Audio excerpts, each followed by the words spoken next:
예수님께서 35절에서 여리고에 가까이 가셨다 이렇게 나와 있습니다. 지난번에 마가복음에서 이 사건에 대해서 여리고가 구여리고, 구약 시대의 여리고가 있고 신여리고, 헤롯 별궁이 있었는데 그쪽 중심으로 되어져 있는 신여리고가 이렇게 있다고 말씀을 드렸죠. 그래서 이제 이 바디메오 이 사건에 대해서 여리고를 떠나실 때 이런 단어가 있고 또 여리고에 가까이 가셨을 때 이런 단어들이 이렇게 있어서 헷갈릴 수 있는데, 그것은 바로 이제 두 여리고가 존재하고 있었기 때문이다라고 이해하시면 되겠습니다. 자, 그리고 19장 1절에서는 드디어 예수님께서 여리고로 들어가십니다. 그러면 여기 여리고는 어디 여리고예요? 신여리고라는 겁니다. 신여리고. 다른 복음서에서 바디메오에 대해서 여리고에서 나갔다라고 나왔다는 것은 구여리고에서 나가서 신여리고로 들어간다라는 그 개념입니다. 그래서 갈릴리에서 내려오다 보면 제일 먼저 만나는 곳이 지금의 이제 여리고성 성터로 이렇게 알려져 있는 구여리고를 먼저 만나고, 그 다음에 쭉 가다가 예루살렘 올라가는 길에 신여리고를 만나게 되어져 있어요. 경로상이 그렇습니다. 그래서 지금 이제 예수님께서는 세리장이 있었던 곳이니까 이제 신여리고로 지나가셨다라는 겁니다. 자, 삭개오라 이름하는 자가 있는데요. 세리장이요. 그 다음에 꾸며주는 말을 기억하셔야 됩니다. 누구라고 나왔어요? 부자예요. 부자. 아까 18장에서도 부자 하나 나왔잖아요. 그래서 이제 부자가 과연 그러면 구원 받냐 못 받냐라는, 부자이기 때문에 구원 못 받으면 좀 억울하잖아요.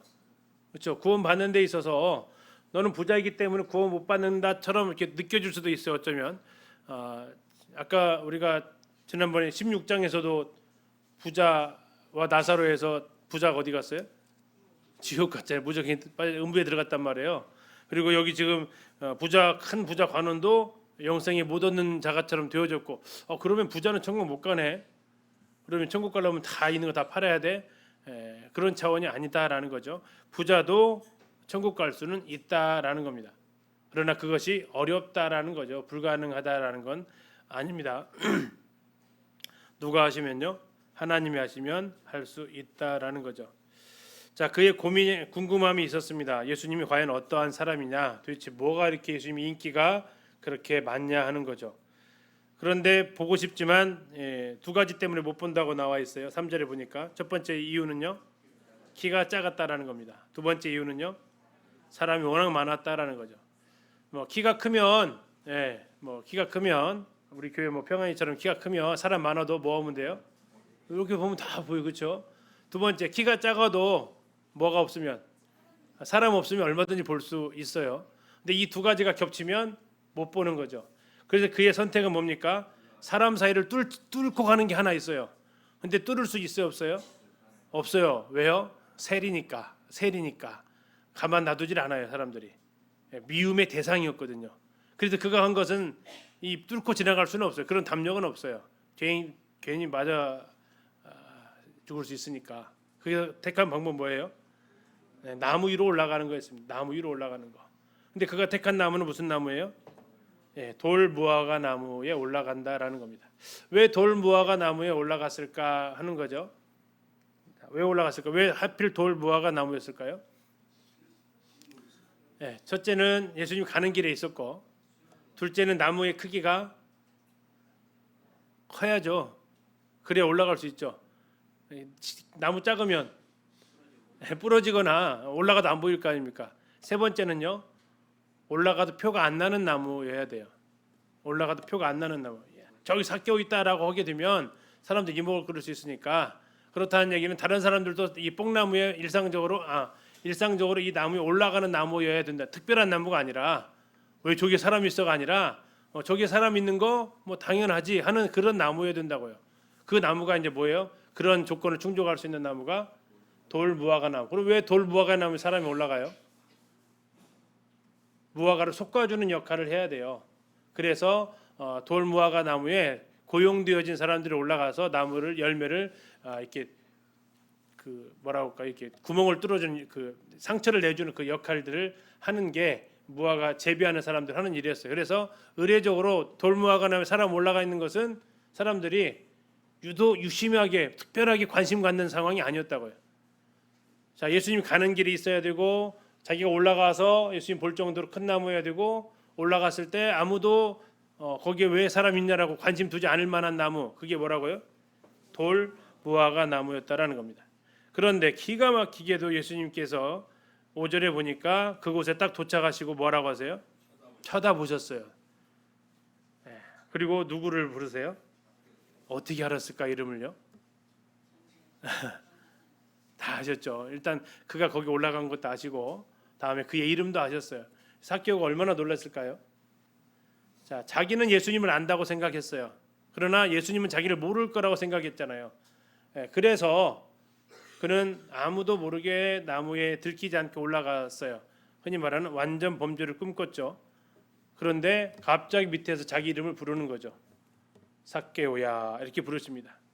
속히 내려와라. 너 그렇게 나를 만나려는 시도, 그런 형태의 나를 만나려는 시도 하지 말고 내려와라. 그 다음이 삭개오를 더 심장 뛰게 하는 겁니다.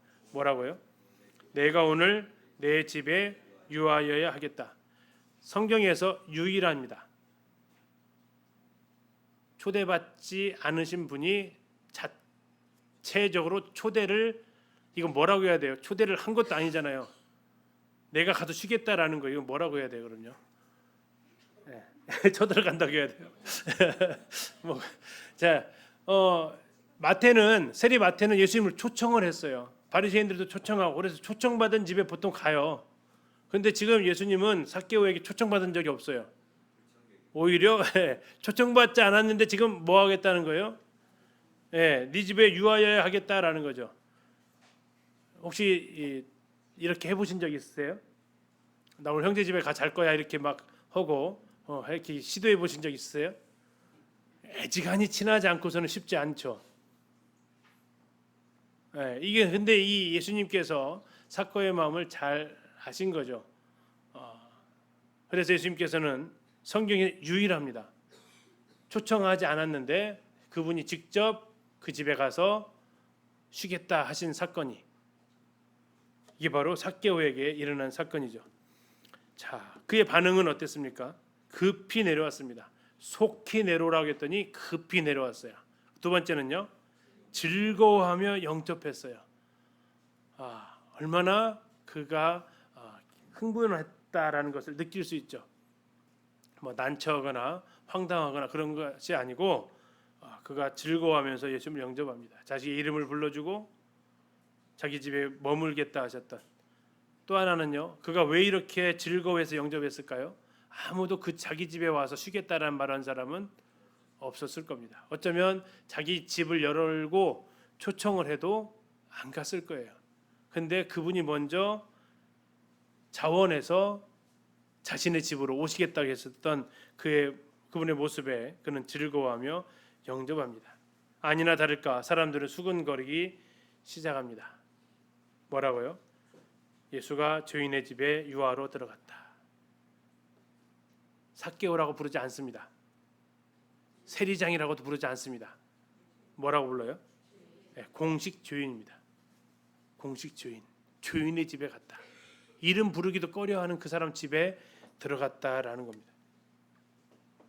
아마 모든 그 예수님하고 가는데 그 뒷담 하는 얘기가 아마 들렸을 거예요. 아니면 들리라고 했을 거고요. 예수님 분명 그거 알고 가실 거예요. 자, 8절입니다. 삭개오가 서서, 그의 자세죠. 서서 종처럼 서 있는 겁니다. 주님께 부르짖습니다. 주여 보시옵소서. 자, 예수님을 주라고 불렀으면 자기는 뭐가 됩니까? 종이 되는 겁니다. 자기가 섬기는 사람이 되는 거죠. 주여 보시옵소서. 내 소유의 절반을 가난한 자들에게 주겠답니다. 자, 아까 이 부자 관원이 고민해서 간 것은 뭐였죠? 큰 부자였어요. 팔아서 가난한 자들에게 주라고 했잖아요. 아까 22절이었습니다. 18장 22절. 다 팔아 가난한 자들에게 나눠주라고 했어요. 다 팔아서. 근데 지금 삭개오가 지금 뭐 했어요? 다 팔았어요? 절반을 팔았어요. 왜 절반을 팔았을까요? 다 팔아야지. 나머지 절반 가지고 배상해야 되니까 그래요. 자, 절반은 뭐 한다고 했어요? 가난한 자들 그냥 주겠대요. 이거 구제하는 겁니다. 그리고요, 만일 누구의 것을 속여 빼앗은 일이 있으면 얼마를 갚겠다고요? 네 갑절이나 갚겠대요. 다 가난한 사람 줬으면 무슨 일이 벌어질까요? 이거 빼앗은 거 보상을 못 해줘요. 보상이 아니라 배상을 못 해줘요. 그렇게 되어지면 억울한 사람이 또 생기니까 그런 거 보면 한 번 더 생각해 보면 재산의 절반을 뭐해서 모은 것이 될까요? 빼앗은 것 같아요. 자기도 아는 것 같아요. 이 정도는 원래 이 정도는 절반은 사는 사람 손 안 댄 거고, 근데 아마 4배를 갚는다고 보니까 절반 다 빼앗은 것은 아니겠지만 그 중에 상당은 빼앗아서 모은 거죠. 여기서 나와 있는 빼앗은 일이 있으면 이것은 없다라는 게 아니고요. 빼앗은 그것에 대해서 배상하겠다라는 겁니다. 자, 이것은 이제 22장 1절에 출애굽기 22장 1절에 사람이 소나 양을 도둑질하여 잡거나 팔면 그는 소 한 마리에 소 5마리로 갚고 양 한 마리에 양 4마리로 갚을지니라 이렇게 하셨습니다. 자, 그렇게 해서 그는 이제 4배나 갚겠다라고 이야기를 한 거죠. 그것은 이가 이렇게 해서 구원받았을까요? 구원받았기 때문에 이런 일이 벌어질까요? 그렇죠. 구원받았기 때문에 이런 일들이 비로소 일어나는 겁니다. 그렇다고 또 하나 생각해 볼 것은, 그러면 예수님 오셨으니까 이것을 안 하면 어떻게 될까요? 그냥 예수님 믿는 건 믿는 거고 앞으로는 안 뺏을게요. 그러면요. 앞으로 내가 정직하게 살겠어요. 그러면 괜찮을까요? 그것은 하나님께서 원하시는 것이 아니다라는 거죠. 성경에서는 분명하게 얘기하십니다. 구원받았다고 해서 사람들에게 했던 그 잘못이 속죄되는 것은 아니다라고. 기독교가 가끔씩 요거도 먹는 게 뭡니까? 가끔씩 그 흉악범들이 교도소 안에 들어가서 구원받았다고 합니다. 얼마든지 일어날 수 있고 감사한 일이죠. 그런데 그들이 나오면서 하는 이야기는 우리를 약간 당황스럽게 합니다. 무슨 얘기를 보통 그들이 합니까? 피해자들에게 대해서 그렇게 많이 미안해하거나 그 앞에서 무릎 꿇고 사과하거나, 나왔을 때 그들이 보통 옥중 간증이라고 합니다. 제가 옥중에서 예수님 만나고 제가 구원받았습니다. 자, 이제 제 새 사람을 살겠습니다. 거기까지는 좋은데 더 필요한 것은 무슨 말까지 해야 될까요? 제가 저로 인해서 죽음 당하신 그분들께 기회만 되면 저는 가서 무릎 꿇고 사죄하겠습니다. 그 얘기하는 사람이 별로 안 보여요. 그래서 오히려 그렇게 말하는 것 자체가 많은 사람들로 인해서 비판의 대상이 돼요. 기독교 이기주의라고. 삭개오는 그렇게 안 했다라는 얘기입니다. 삭개오는 예수님 만나고 제가 이제 새롭게 살겠습니다. 저는 이제 저에게 새 생명이 주어졌습니다. 그렇게 과거 했던 것을 덮어버리지 않았다고요. 어떻게 했다고요? 4배나 갚아주겠다고 이야기를 하는 겁니다. 예수님 뭐라고 하시냐면 이 집에 구원이 임했다고 하는 거예요. 네가 이렇게 했으니까 구원받은 게 아니고 이 열매들을 통해 네가 구원받은 것을 드러냈다라는 겁니다. 이 사람이 아브라함의 자손이다라는 것은 아브라함도 이렇게 했다라는 그 의미를 가지고 있고요. 이것이 이제 우리로 안타깝게 하는 거죠. 구원받았다라고 했을 때 그 사람은 먼저 자기가 잘못했던 사람들에 대해서 가서 용서를 구하면 오히려 그것이 가장 좋은 복음 전하는 계기가 될 겁니다. 제가 이렇게 용서를 빌게 되는 것은 저를 구원해 주신 예수님께서 그렇게 말씀하셨기 때문입니다라고 한다면 좋을 텐데, 그런 것이 잘 안 나오니까 신창원도 구원받았다고 막 얘기하잖아요. 이런 이야기들이 이제 때로 그 다음 그냥 그렇게 말하고 끝나버리니까 더 했는데 언론에 안 나오는 건지는 모르겠지만 그것은 아니다라는 거죠. 예전에 영화에서도 그런 것들을 빗대 가지고 기독교를 엄청 비판했던 밀양이라는 그런 영화도 있었습니다. 이런 것들이 성경에서 말하고 있는 것과는 그런 구원의 모습과는 좀 다른 색깔이어서 아쉽다라는 거죠. 19장 10절은 누가복음에서 제일 핵심적인 구절입니다. 같이 한번 읽어보실까요? 시작. 인자가 온 것은 잃어버린 자를 찾아 구원하려 함이니라. 결국 주님께서 지금 삭개오의 집에 들어가신 것은 뭐 하신 거예요? 잃어버린 자를 찾아가신 거라는 겁니다. 자, 잃어버렸다라는 것은 자기 손, 자기 발로 돌아올 수 없다라는 거고요. 그래서 찾아내야만 하는 대상이라는 것이 예수님께서 이 땅에 오신 이유라는 거죠. 이것이 누가복음의 가장 핵심적인 구절이 되겠습니다. 자, 11절에 보면 그들이 이 말씀을 듣고 있을 때에 비유를 하셨다라고 얘기하십니다. 그 이유가 뭐냐면, 자, 이는 자기가 어디에 가까이 오셨어요? 예루살렘에 가까이 오셨다라는 겁니다. 지금 이제 여리고 지나왔으니까 예루살렘에 가까이 오신 거죠. 그들은 하나님의 나라가 당장에 나타날 줄로 생각합니다. 이것이 바로 오해하는 겁니다. 자, 그들의 생각은 하나님의 나라는 초림의 하나님 나라일까요? 재림의 하나님 나라일까요? 그들 재림의 하나님 나라입니다. 그러나 주님은 앞에서 잠깐 말씀하셨습니다. 무슨 말씀하셨죠? 바리새인에게 얘기하시면서, 자, 18장 다시 한번 19장 가셔서 17장 가셔서요. 25절입니다. 그러나 그가 먼저 많은 고난을 받으며 이 세대에게 버림바 되어야 할지니라. 이게 초림 메시아의 사역이었어요. 다시 말하면 지금 19장 11절에서 말하고 있는 하나님의 나라가 당장에 나타날 줄로 생각했다라는 얘기는 그들은 지금 17장에서 말한 그 나라가 생각한 게 아니에요. 뭐 하는 거예요? 심판주로서 오실 것을 생각만 했었어요. 이제 그분이 드디어 예루살렘에 오셨다라는 거예요. 드디어 이제 우리는 살았다라는 외침이었죠. 그러나 그들은 몰랐어요. 먼저 그분이 뭐 하셔야 돼요? 죽으셔야만 했다라는 걸 몰랐던 거고, 예수님은 지금 예루살렘으로 가까이 가셨다라는 것은 예수님은 지금 뭐 하실 때가 가까이 왔다는 거예요? 초림 메시아로서 죽으셔야만 됐다는 거고. 그러니까 지금 그들이 엇박자가 난 거예요. 여기서 예수님이 예루살렘에 가까이 오셨다라는 것은 초림 메시아로서 죽으시기 위해서 가까이 오셨다라는 건데, 그들이 기다리고 있었던 것, 그들은 하나님의 나라 초림의 메시아가 아닌 재림 메시아가 오셔서 그들을 완전히 회복시켜 줄 것에 대해서 온갖 기대를 하고 있었어요. 예루살렘을 바라보면서. 그래서 우리는 한자성어로 동상이몽이라고 얘기를 하죠. 같은 침대에 누워 있지만 서로 다른 꿈을 꾸고 있는 것이 지금 예수님과 제자들의 어쩌면 모습이죠. 그래서 예수님께서는 하나의 비유를 가르쳐 주십니다. 그 비유가 그러면 무슨 비유일까요? 이 상황에서 나온 비유라고요. 다시요. 예수님은 지금 예루살렘에 가까이 오셨다는 얘기는 무슨 초림이고요. 제자들은 하나님의 나라가 곧 임할 거라고 생각했어요. 그 하나님의 나라는 뭐라고요?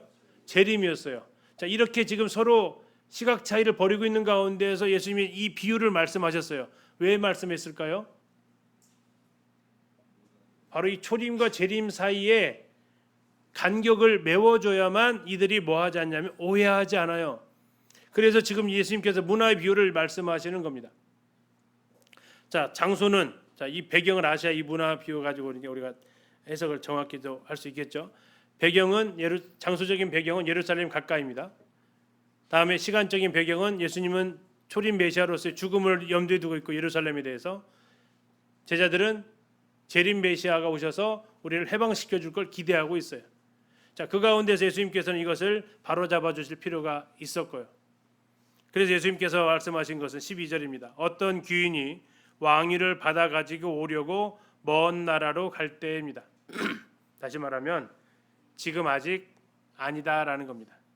이 예수님께서 왕위를 받아 가지러 가시려면 뭐 하셔야 되냐면 먼 나라로 가셔야 된다라는 지금 그 배경을 이해하시면 됩니다. 뭐 하셔야 된다고요? 먼 나라로 가야 돼요. 자, 그때 예수님께 그 종이 10명이 있었습니다. 종이 있었습니다. 그 종을 하나씩 다 부릅니다. 종 몇 명이 있었냐면 10명이 있었습니다. 그들에게 은화 10문화를 각각 하나씩을 주게 됩니다. 그러면서 뭐라고 분부하십니까? 13절입니다. 내가 돌아올 때까지 뭐하라? 장사하라라는 겁니다. 이게 이제 달란트랑 약간 좀 다릅니다. 달란트는요, 이 시점 자체가 재림하시고 나서의 상황입니다. 시상식이 펼쳐지는, 이것은 초림과 재림 사이에서의 어쩌면 우리들에게 주어진 사역이기도 합니다.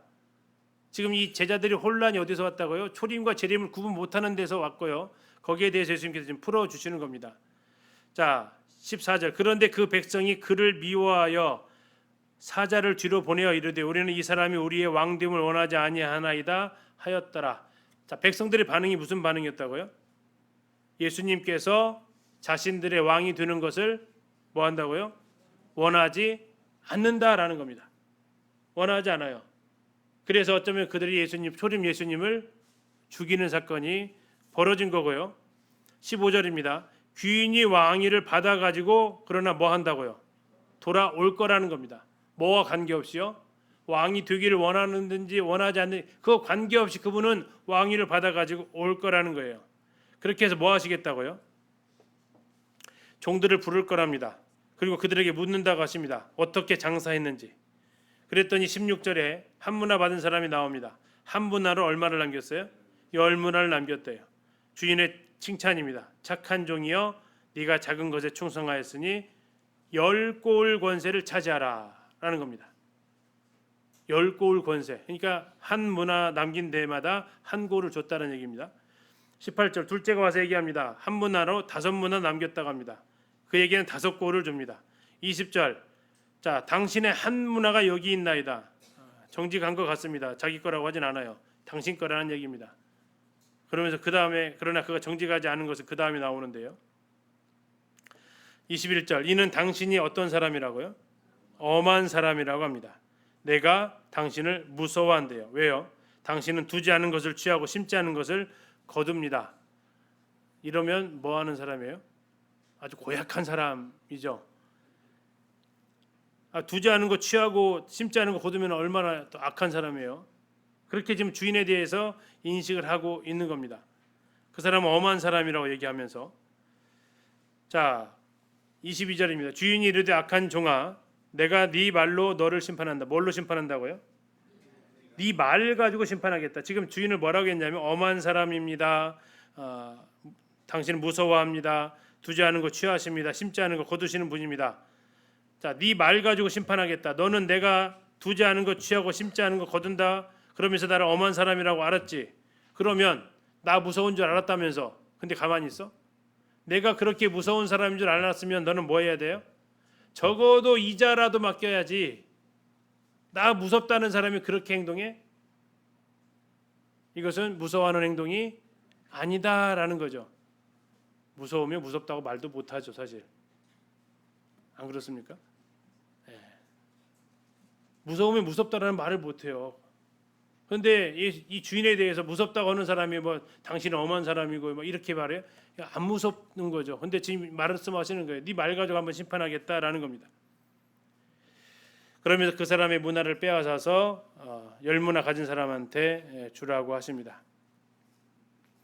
26절 주인이 이르되 내가 너에게 말하노니 무릇 있는 자는 받겠고 없는 자는 그 있는 것도 빼앗기리라.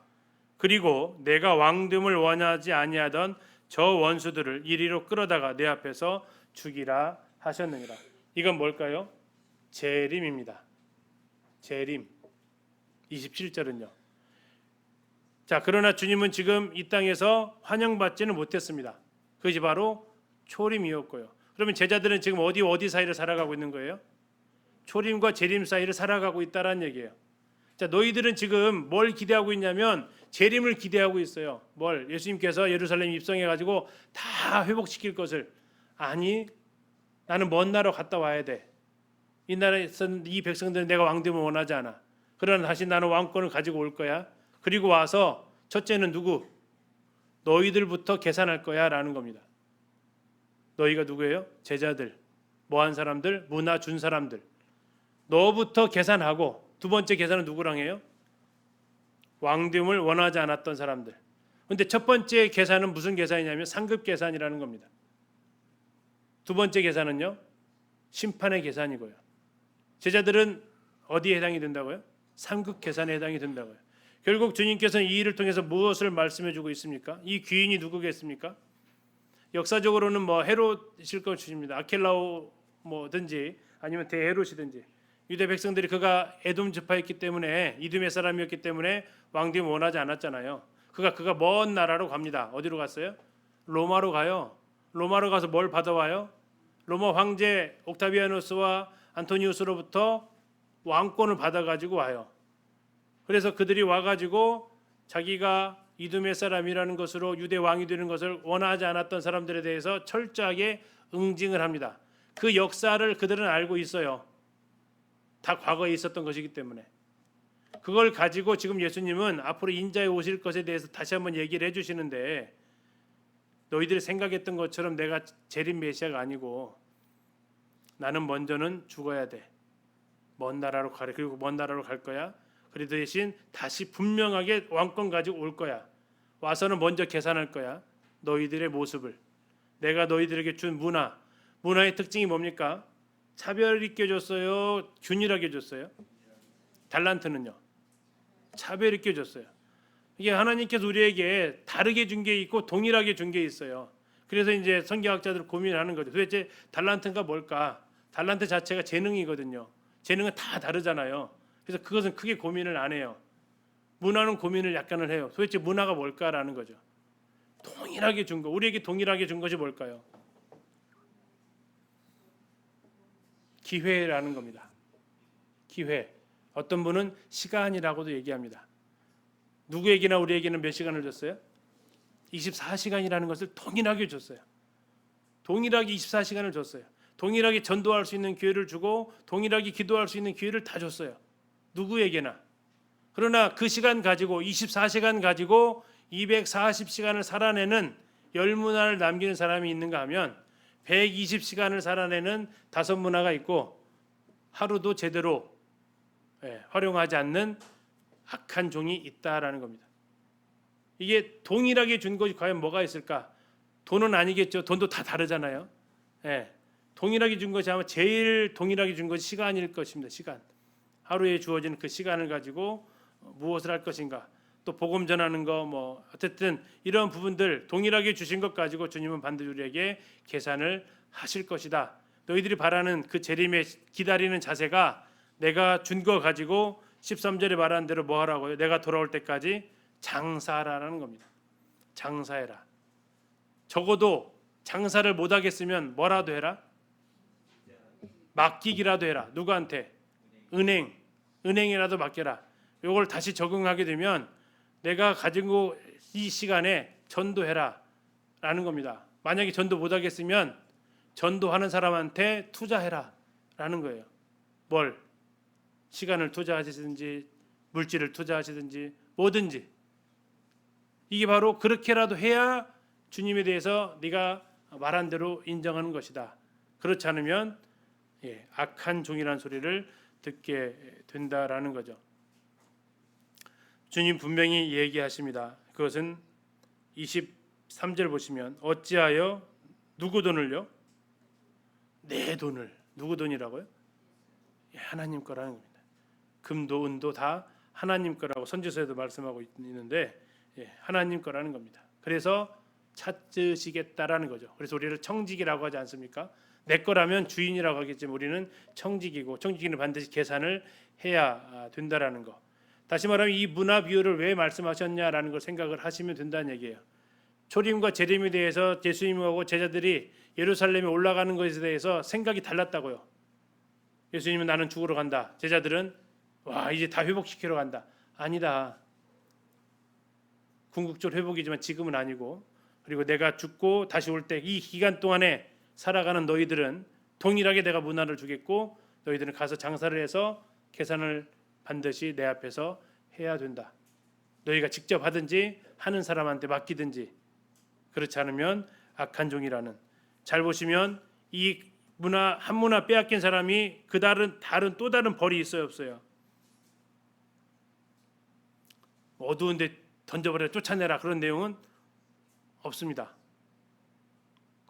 흔히 말해서 구원까지 잃어버리는 것은 아니겠지만 그는 부끄러움 가운데서 얼마나 이 다 바라보는 종이 몇 명이 있었다겠어요 아까요? 10명 있는 가운데서 그리고 나머지는 9무나 8무나 7무나 남겼을지 모르겠지만 다 남겼는데 오직 한 명만 남기지 못했을 때 그의 민망이 어떻겠습니까? 자, 아무튼 이 문화의 비유가 예루살렘에 오셨을 때에 예수님의 목적과 제자들의 생각이 다르는 가운데에서 이 비유가 예수님께서 가르쳐 주셨다는 것은 좀 기억을 해주시면 되겠습니다. 자, 28절부터는 드디어 28절입니다. 예수께서 이 말씀을 하시고 어디요? 예루살렘을 향하여 앞서서 가시니라. 예수님이 지금 예루살렘 올라가는 것은 죽으시러 가셨다고 했잖아요. 죽으시는데 그분은 뒤로 빠지고 싶어 하는 게 인지상정인데 오히려 그분이 더 앞서서 가셨다라고 이야기를 하시는 겁니다. 자, 그러면 잘 우리가 많이 들어보셨던 벳바게에 왔을 때 베다니 벳바게에 왔을 때 나귀 새끼 한 마리 끌고 오라고 하는 내용이 나옵니다. 뭐라고 하면서 가져오라고 그랬어요? 31절에 주가 쓰시겠다 이 말을 하면서 가져오라고 이야기를 하는 거죠. 여기에 더 토달 거 하나도 없습니다. 주님이 쓰시겠다면 드리는 거죠. 왜요? 주인이 쓰겠다고 하니까. 그러면 그 사람은 뭐예요? 청지기라는 겁니다. 자, 그렇게 해서 나귀 새끼를 풀어 가지고 왔고요. 그 나귀 새끼 위에다가 35절에 보니까 겉옷을 걸쳐 놓습니다. 겉옷이 안장 역할을 하게 되는 거고, 사람들이 36절에 나귀 위에 걸쳐 놓지 못했던 겉옷은 그 다음에 어디로 방향을 바꿉니까? 길바닥에 펼쳐지게 됩니다. 같은 겉옷인데 어디에다 쓰여지고 싶으세요? 안장용으로 원하세요? 카페트용으로 원하세요? 어쨌든 둘 중에 다 하나라도 우리가 쓰여질 수 있으면 감사하죠. 끝까지 걸치고 있으면 그게 오히려 안 좋은 거죠. 아무튼 이 겉옷이 이제 바닥에 카페트처럼 왕 행렬처럼 쫙 펴집니다. 그리고 그 길은 내리막길이었고 산에서 이제 예루살렘으로 가려면 내리막길이게 됩니다. 37절 나와 있습니다. 이미 감람산 내리막길에 이렇게 나와 있죠. 자, 제자의 온 무리가 자기들이 본 바 모든 능한 일로 인하여 기뻐하며 큰 소리로 하나님을 찬양합니다. 찬송하리로다 주의 이름으로 오시는 이여. 그 다음 한번 보실래요? 뭐라고 나왔어요? 하늘에는 평화요 가장 높은 곳에는 영광이로다. 누가복음에서 비슷한 구절 혹시 보신 기억나세요? 어디에서 했죠? 예수님께 태어나실 때. 혹시 예수님께 태어나실 때 그때 천사들은 뭐라고 했는지 혹시 기억나세요? 평화를 어디에다 선포를 했을까요?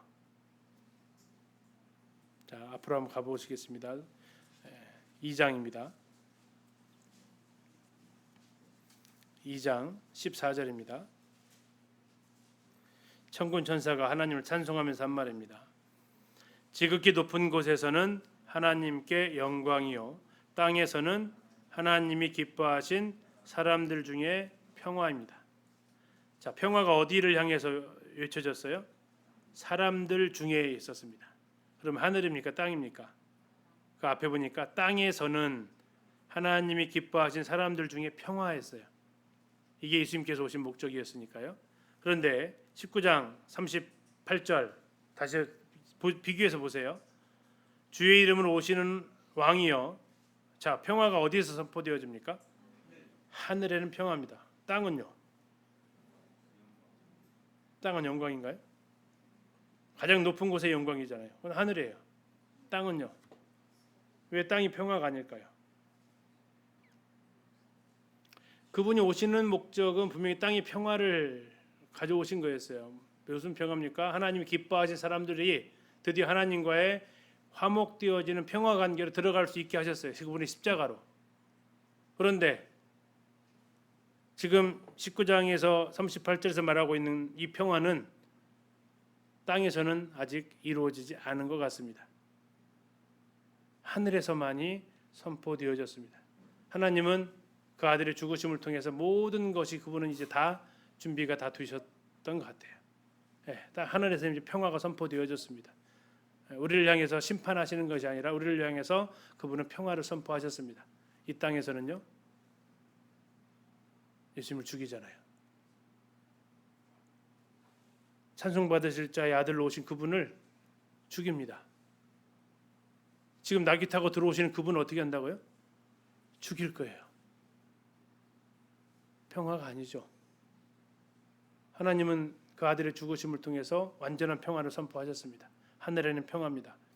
그러나 아직은 이 땅의 평화는 아니었습니다.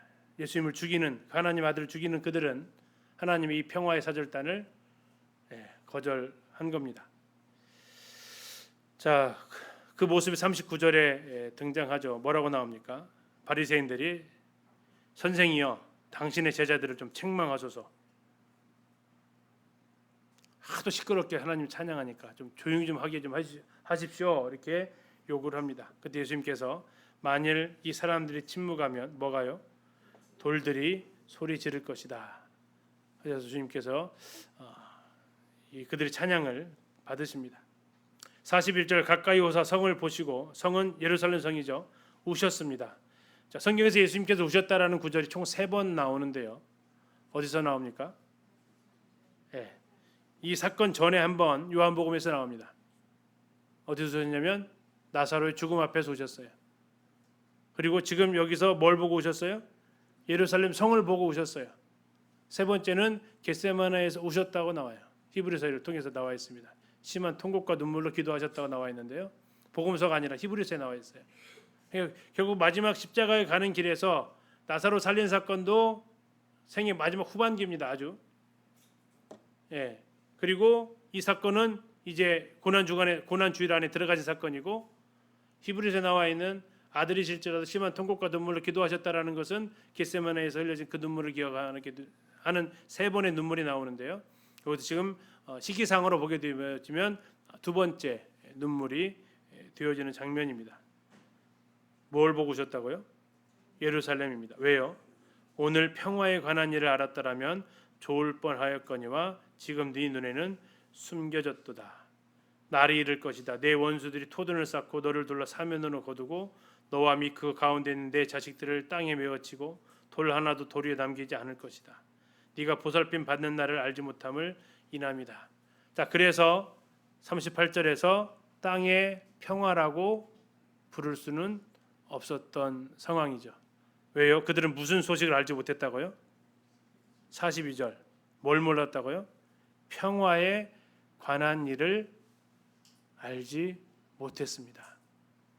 그래서 그들을 향해서 땅에는 평화라고 말할 수 없었고요. 더 아이러니는 뭡니까? 예루살렘이라는 샬라임이 샬롬입니다. 샬롬이 뭡니까? 평화입니다. 평화의 도시. 근데 그 도시가, 평화의 도시가 뭐를 몰라요? 평화를 몰랐다라는 겁니다. 그리고 그 성은 무너질 거라는 겁니다. AD 70년에 그 성은 무너지게 됩니다. 왜요? 그분을 거절했기 때문에. 44절 끝에 나와 있는 대로 네가 보살핌 받는 날을 알지 못한다라고 이야기하십니다. 그래서 주님은 우시는 겁니다. 망하는데 망하는 이유도 모르고 그들은 망하게 될 겁니다. 45절에 48절은 날짜가 바뀐다라고 생각하시면 되겠습니다. 44절까지요. 이게 일요일입니다. 흔히 교회 달력으로 말하면 종려주일입니다. 종려주일. 그리고 45절 표시가 안 되어 있는데 45절 여기는 월요일입니다. 하루가 지나갔다라고 생각하시면 됩니다. 44절과 45일 사이에 밤이 지나간 겁니다. 하룻밤.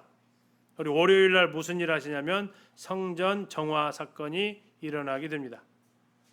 장사하는 사람을 다 내어 쫓이고 기도하는 집으로 강도의 속을 만들었다고 주님이 책망하시게 되는 사건이 일어나는 거죠.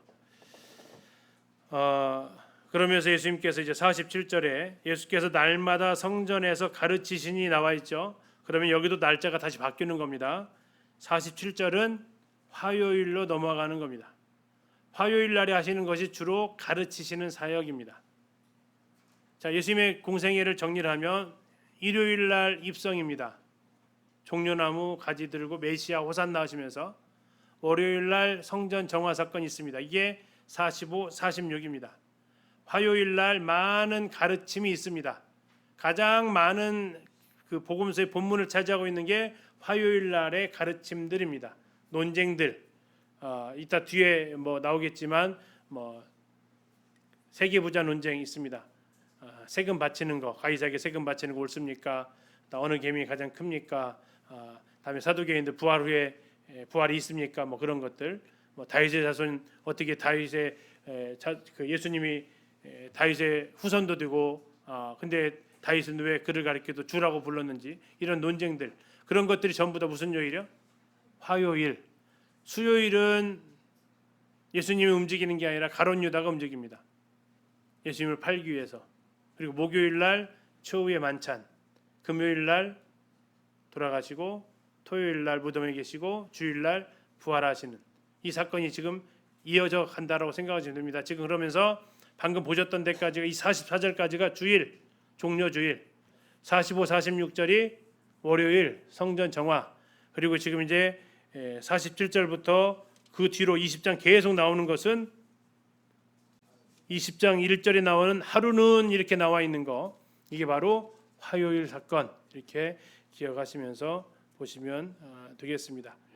그래서 이제 예수님께서 47절에 날마다 성전에서 가르치셨던 게 그 6월절 기간 고난 주간 내내 그분은 성전에서 가르쳤고 그들은 예수님을 죽이려고 했고 그러나 방법 찾기에는 다 어려웠다라는 것인데 나중에 여러분들 보셨던 대로 가룟 유다가 배반하면서 이 일이 쫙 풀리게 되는 그런 것이 이제 앞으로 전개가 되겠습니다. 오늘 여기까지 보시고요. 다음 주에 또 같이 20장부터 살펴보도록 하겠습니다. 이제 기도해 주시면 감사하겠습니다.